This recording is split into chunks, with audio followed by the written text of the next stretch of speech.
ये बिल्व पत्र का पेड़ है।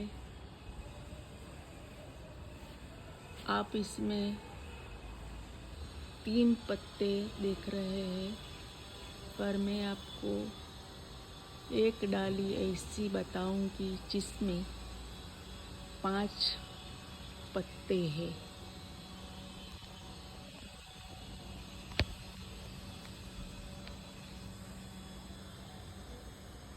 यहाँ आप देख सकते हैं बिल्व पत्र के 5 पत्ते हैं। आ 5 पानનું બીલીપત્રનું ઝાડ છે, એમાં એક જ ડાળી ઉપર 5 પાન આવે છે। બાકી તમે જોઈ શકો અહીં જે પાંદડાઓ છે એમાં 3 જ પાન છે। तो इधर आप देख सकते हैं 3 पान है और वह 5 है।